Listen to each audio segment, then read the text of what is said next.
Well, the Government Relations, Ethics, and Transparency Committee meeting of August 19th, 2025, please come to order. It is 1:34 p.m. Members, I am your chair, Nohelani Uuhajins. In accordance with the Sunshine Law, please identify by name who, if anyone, is in the room, vehicle, or workspace with you today. Minors do not need to be identified. Let's begin with Committee Vice Chair Tamara Paulton. Good afternoon. Good afternoon and aloha winala, streaming live and direct from the historic burn zone. I have with me Christian Balagso, and we have no testifiers waiting to testify at this time. Thank you. Thank you very much. Good afternoon, Councilmember Cook. Good afternoon, Chair. There's no testifiers in the Key Regional Office, and I'm here and ready to work. Thank you. I see Hopefully you. Fast meeting. Let's hope. Councilmember Gabe Johnson, good afternoon. Good afternoon, Chair, council members, committee members. I'm having a little internet issues, so I had to step outside. Outside alone with no testifiers at the Lanai District Office. Sorry if I'm coming in laggy. You're good, actually, Member Johnson, but thank you. I'll let you know if there's some moments of pause, but thank you for giving us the heads up. Councilmember Kama, good afternoon. Good afternoon, Chair, and aloha awinala to everyone. And I'm here ready to work. Aloha winala. Council Chair Alice Lee, good afternoon. Good afternoon. Aloha awinala. Aloha winala. Is Member Rollins Fernandez on? I don't see her. Okay, she's excused for now. Councilmember Shane Sinensi, good afternoon. Hey, good afternoon, Chair, and aloha winala kako. There are no testifiers in Hana, Chair. Thank you. And thanks for bringing this up today. Automatic. Councilmember Yukile Sugimura, good afternoon. Good afternoon, and looking forward to learning about this Yeah, me too. with results. Thank you, Yes. Member Sinensi, for bringing it up. Thank you. From Corporation Counsel, we have Mr. Thomas Colby, Deputy Corporation Counsel. Our committee staff include Maria Leon, Committee Secretary, Casey Apo Takayama, Senior Legislative Analyst, Clarissa McDonald, Legislative Analyst, Peter Hanano, Legislative Attorney, Leigh Deneen, Council Services Clerk, and Jean Pokipala, Council Services Assistant Clerk. Please see the last page of the agenda for information on meeting connectivity. Do we have any testifiers? If not, I'm going to save this whole log if in case we do. No, Chair, there's currently no one who has signed up to testify. Okay, let's begin with the first item on our agenda. We'll come back to testimony if we do have anybody willing to testify. So as noted in my June 16th, 2025 correspondence to this committee, the Hawaii State Association of Counties deadline to receive each county's 2026 HSAC legislative package proposals is September 26, 2025. Accordingly, August 8th was the deadline for the Great Committee to receive council members' proposals so that the committee can take its recommendations to the council before the deadline. We've only received one proposal for each package, which is what we have agendized today. We have before us Resolution 25-153 entitled Approving for the Inclusion of the 2026 Hawaii State Association of Counties Legislative Package, a state bill relating to the Psychology Interjurisdictional Compact. Thank you for the tongue twister, Member Sinensi. The purpose of the proposed state bill is to create a new chapter in the Hawaii Revised Statutes for a Psychology Interjurisdictional Compact, an interstate compact to facilitate the practice of telepsychology and the temporary in-person practice of psychology across state boundaries, to authorize the state-to-state practice of qualifying psychologists to help reduce regulatory barriers and allow more psychologists to practice in the state, thus improving access to essential mental health care. Before I turn over the floor to Member Sinensi, the introducer of this resolution, I would like to note that this item, as well as the next item, Grade 4.2, pertain to the same bill. Only difference is this one is the state version, the next one is the Maui version in the Maui County Legislative package. If it's okay with the body, I would love to exhaust the discussion in this next one, and we can save the Maui specific discussion for the next bill, and this way we can kind of move things along a little bit quicker. So at this time, Member Sinensi, if you have any opening comments, the floor is yours. Mahalo, Chair. And members, SIPAC is an interstate compact designed to facilitate the practice of telepsychology, as the Chair had mentioned, and the temporary in-person face-to-face practice of psychology across state lines. The Association of State and Provincial Psychology Boards ASPPB, approved SIPACT in 2015. And SIPAC aims to improve mental health services by promoting professional mobility for psychologists. Members, licensed psychologists can become certified through SIPAC once their state has joined SIPACT. They can apply for an authority to practice interjurisdictional telepsychology, APIT, and an e-passport certificate through the ASPPB. These certificates allow teletherapy practice across state lines and with clients in other SIPAC states.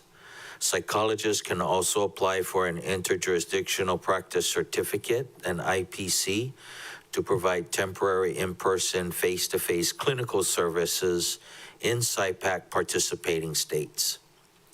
An IPC allows psychologists to practice psychology for up to 30 days per year in SIPAC states without obtaining additional licenses.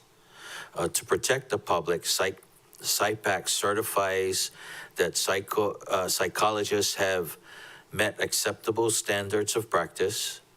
SIPAC also provides its participating states with mechanisms to address disciplinary issues that occur across state lines. SIPAC increases access to readily available mental health care. During COVID-19, psychologists used telehealth to respond to their increased demand. SIPAC also allows them to continue their virtual practice while reaching rural or underserved areas. It also facilitates continuity of care for patients who travel out of state, allowing them to maintain access to their established provider. Members, House Bill 839 on January 23rd, 2025, House Bill 839 was introduced. It passed first reading and was referred to the Health, Consumer Protection, and Commerce and Committee, as well as the Finance Committees. However, HB 839 never received a hearing in committee. Also, the partner bill, Senate Bill 32, on January 15, 2025, Senate Bill 32 was introduced and it passed first reading. On January 16th, it was referred to the Health and Human Services, Commerce and Consumer Protections, as well as the Ways and Means and Judiciary Committees. However, Senate Bill 32 has never received a hearing in committee. And so that's why we're here today. We're going to try and introduce it again for the next legislation. And Chair, I did want to say that Ms. Janet Orwig from SIPACT is also online to answer any questions from the members. Thank you. Thank you, Member Senenzi. Yes, I will introduce her right after we do some more testimony. Do we have any testifiers signed up? Chair, there is no one who has signed up to testify. Okay, members, with your permission, I will close resolution for testimony on Resolution 25-153. No objections. Thank you. Without objection, we closed it, and written testimony will continue to be accepted. To assist with any questions, members, as Member Senenzi noted, we have Ms. Janet Orwig, MBA, CAE, Executive Director of Psychology, Interjurisdictional Compact, SICAP, joining us today. And with your permission, I would like to designate her, Director Orwig, as a resource person under Rule 18A of Rules of the Council because of her special expertise in this matter. Thank you, members. She is so noted. If you do have any questions, I won't be going down the line, so please raise your hand if you have any questions for Ms. Orwig or Member Senenzi. Does anybody have any questions? Member Sugimura, please go ahead. Yeah, so I'm interested to know, thank you very much, Member Senenzi, for providing the history as it went through the legislature. Do you know in testimony what the challenges would be? Or maybe Ms. Urwick might be a resource for that, but do you know why? I know it was, I believe, introduced by Favela and Chang. Let me check my notes, but We did not see any additional, like, discussions. Oh, I see. It just didn't receive the hearing. Thank you. Just wanted Thank to know you. what the obstacles there are. Thank you, Member Sigma. So Member Senenzi, how does this work? I would be assigned a therapist, a doctor online. Am I prescribed somebody here and then they set me up with somebody virtually online? How does that work? Is it covered by insurance? Do you know? I'll refer to Ms. Orwig. Okay, Chair. thank you. I would like to know how this works in other states and then how the Hawaii residents, if it does pass, would have access to telepsychology. Good afternoon. Thank you very much for the Good time afternoon. to visit with you today.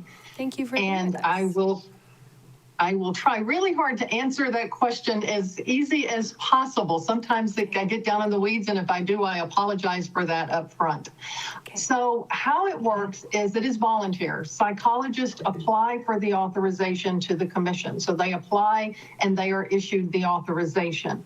And then what happens there, it's up to the consumer of mental health services to locate a provider. We do have a directory where they can actually search for someone that may meet their special needs. They can search by the area of practice, languages spoken, areas served, population served, so that we are trying to make sure that authorized providers are matched up with the patients as that they can find their specific needs. It is voluntary. A psychologist does not have to participate. So the way it works now, I am not a psychologist, but I'm going to pretend like I am one for this particular sample. And I live in Georgia, in case you couldn't tell from my lovely accent here. And I am sitting in Georgia. I have the authorization issued by the SIPAC Commission, and I am licensed here, and I am able to provide services into other compact states. And there are 43 jurisdictions that have enacted the legislation. 42 of those are effective. Montana enacted this year, and they will become effective on October 1st. So I can provide services into Tennessee. So let's say that, or Alabama. So I'm sitting here in Georgia, and I have a patient that I've been seeing here in Georgia, and they are moving to Alabama to go to the lovely University of Alabama, which is the best school ever. And so they are going to move to Alabama to go to school. I am able to continue practice with them through SIPAC without them having to try to locate another provider in Alabama and start all over again. We built this relationship, and I'm going off to school, very hard to build another relationship. So trying to make sure that doesn't happen. I understand that a lot of times on the island, some people are locating back over here. I hear Nevada is a very popular state for relocation. So if someone is seeing a provider in your state and they move to another state, they could continue those relationships if your state was a SIPAC participating jurisdiction. I hope that helped explain, and I did make it work. Thank you. In Member Senenzi's opening comments, and Member Senenzi, either you can answer this or Ms. Ori can.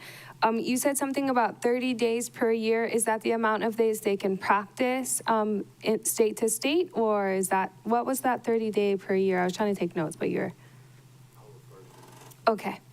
Ms. Orig, if you could please provide some information on Member Senenzi's opening comments where he said 30 days per year. Okay, so the telepsychology component, or the APIT, the APIT, does not have any time limit. You are able to practice telepsychology with the people in the other states unlimited. The temporary authorization, where I would physically go to Alabama and see someone in person, has a 30-day component. I can do 30 days in Alabama, 30 days in Tennessee, Kentucky, wherever I go, but any part of a day counts as a day. So let's say I need to see someone in person and then come back to Georgia and set up the telecomponent. If I go over and see one person for 1 hour, that's one of my 30 days. It is not meant to take the place of licensure. If I physically want to live in a state, I have to get a license in that state. Oh, okay. Thank you very much. I appreciate that answer. I have exhausted my questions. Members, do you guys have any other questions?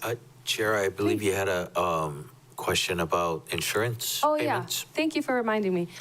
Is it covered by insurance? What kind of insurance do people accept? Like typically here Kaiser is our predominant medical provider, but what kind of insurance does these practitioners take?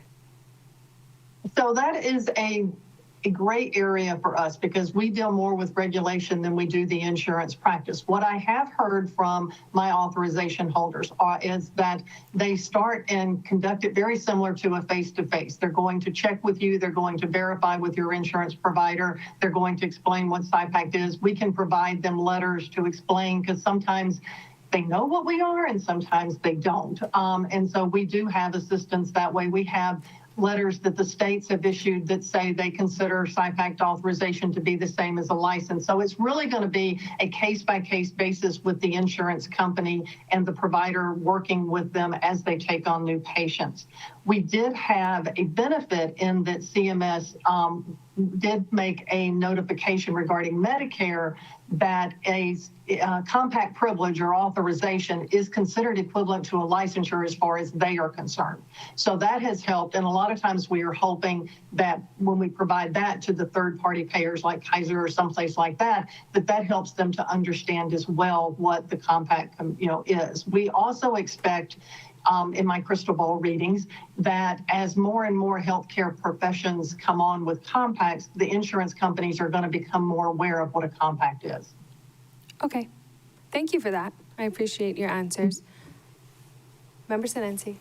Thank you, Chair. And just for clarification, both Senators Chang and Senator Favela were the introducers for Senate Bill 32. And then for the House side, Representatives Garrett, Amado, Bellotti, Chan, Evslin, Capella, Kila, Kush, Lowen, Martin, Miyake, Perrick, Poi Poi, Souza, Takanochi, and Matsumoto were introducers on the House side. Well, that's a lot of representatives. Today is Representative Miyake's birthday, as we were discussing all of the August babies. Yes. A lot of August birthdays, Yeah, yes. yeah. Thank you, Chair. Yeah. Members, any other questions? If not, we will move on to the recommendation. I would like to entertain a motion to recommend the adoption of Resolution 25-138, including any non-substantive revisions. So move. Have a motion made by Member Senenci and a second by Member Sugimura. Any further discussion? Member Paulton, please go ahead. Thank you. This is the 25-153, correct? Yes. So my discussion would just be that when it comes to the HSAC, it would be beneficial if Member Senenci and his resource were there to introduce it. I could, but I don't know that I would do the justice in introducing and answering questions.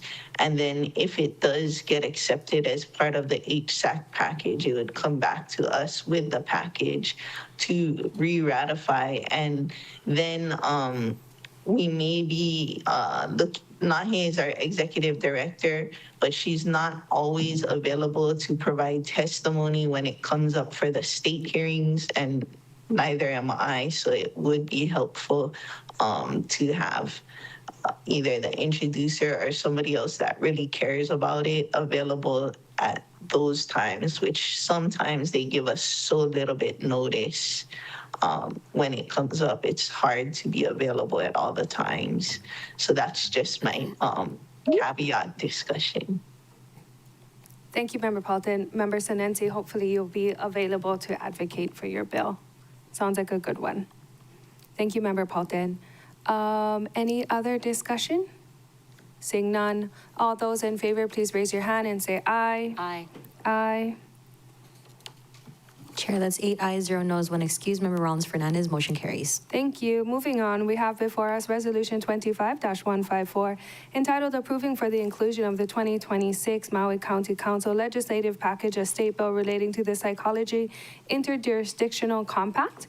As I mentioned before, this is the same thing, just the Maui version, just our version. Member Senenci, did you want to provide us another opening statement with any Maui-specific information? Yes, please. Go ahead.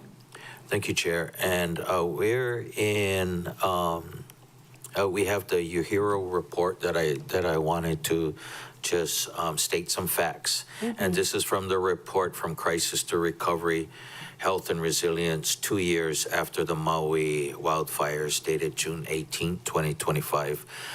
In it, it speaks as far concerning adults, depressive symptoms remain widespread in the community. Half of Maui West participants screened positive for some level of depression, with 9.5% meeting the threshold for severe symptoms.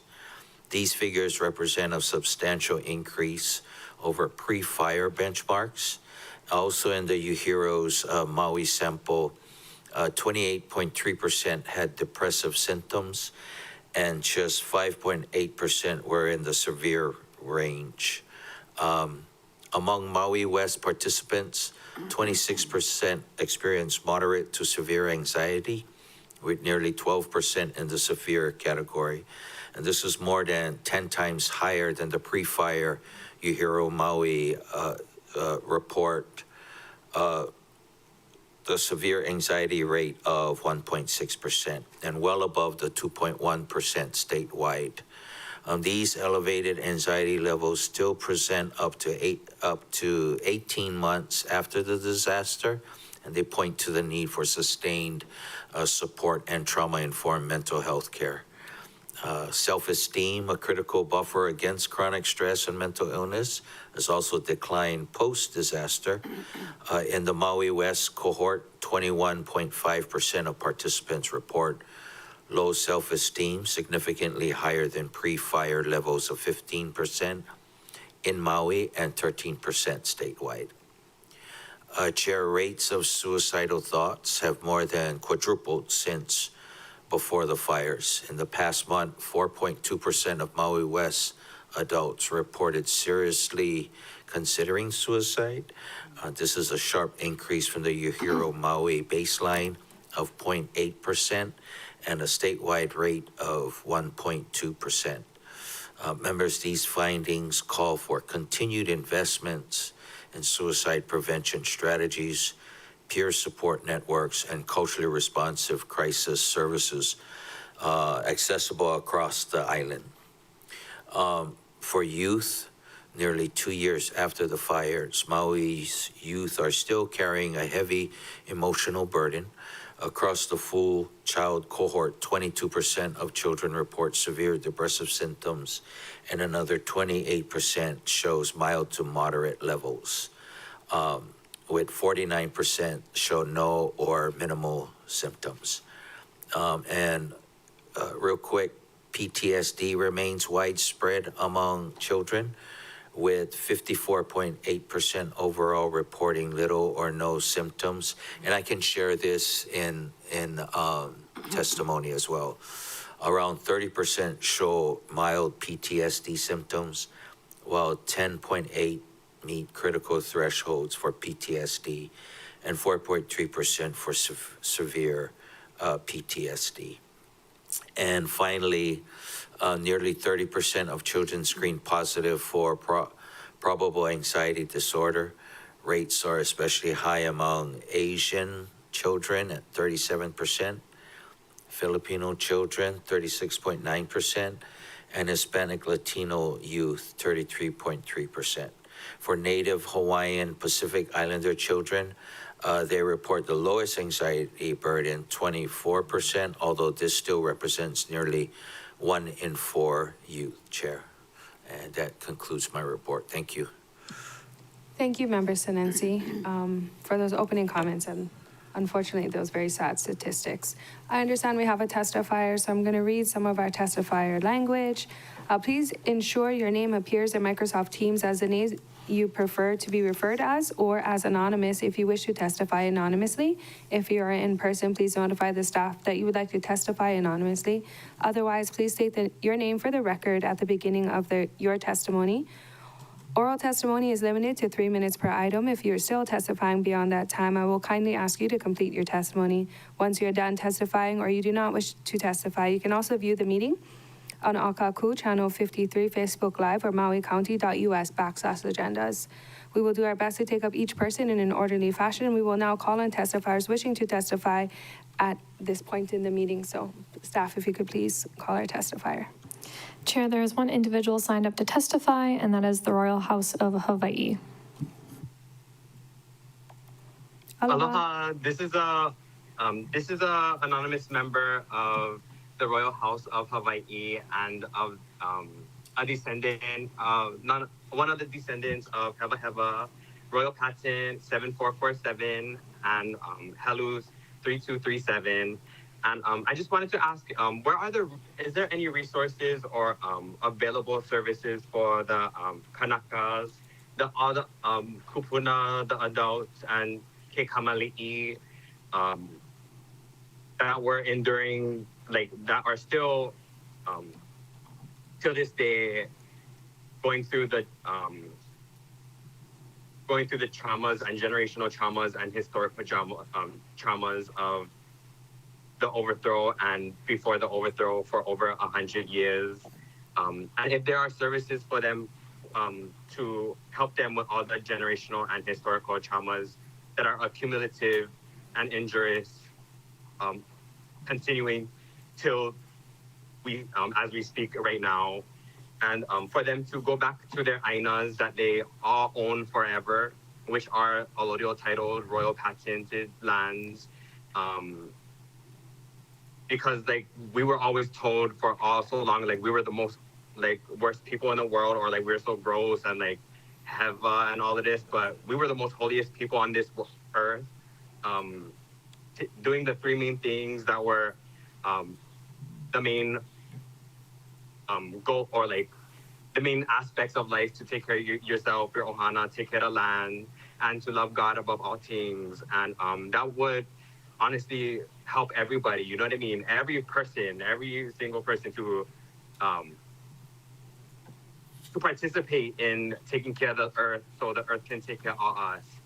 And for them to go back to their royal patent allodial titled lands from the kingdom, because those are the clear title and those are the only clear titles and real properties, the royal patent RP. But thank you for hearing me out. Mahalo. Thank you very much for your testimony. Members, any clarifying questions? Seeing none, thank you very much. Staff, do we have anybody else signed up to testify? Chair, that is currently the only person who's signed up to testify. Would you like me to do a final call? Please. If anybody would like to testify in the chamber, please let staff know, or on Microsoft Teams, please raise your hand. This is final call. 3, 2, 1. Chair, it appears that nobody wishes to testify. Thank you.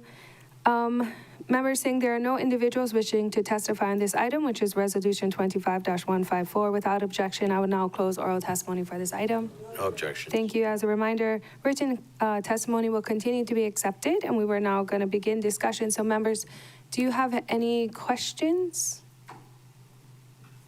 I guess then I'll ask Ms. Orig if there are counselors or therapists that specialize in Indigenous generational trauma, as the testifier requested.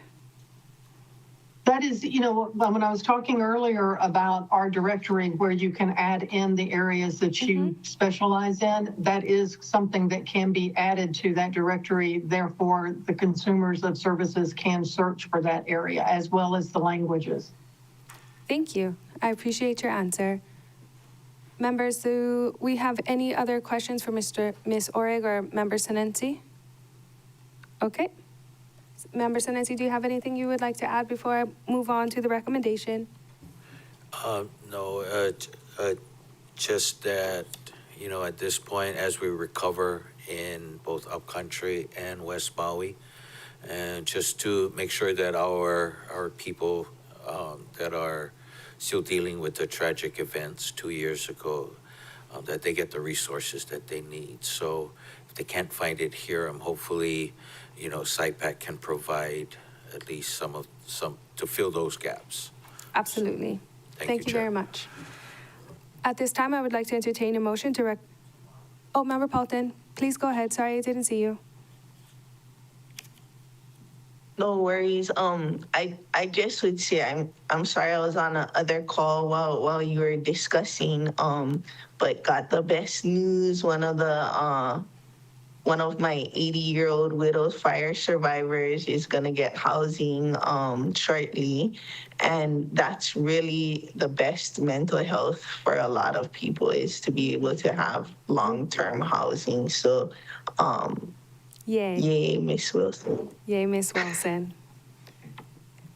We're stoked for her. Thank you for sharing the good news, Member Paulton. At this time, then, I would like to entertain a motion to recommend the adoption of Resolution 25-154, including any non-substantive revisions.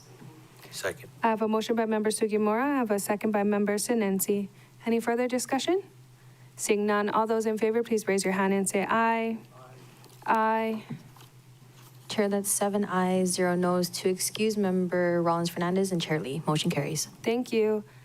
Members, these items will move on to full council for its consideration. At this time, it is 2:05, and this concludes the Government Relations, Ethics, and Transparency Committee meeting. Thank you very much, members. This meeting is adjourned. Mahalo, member.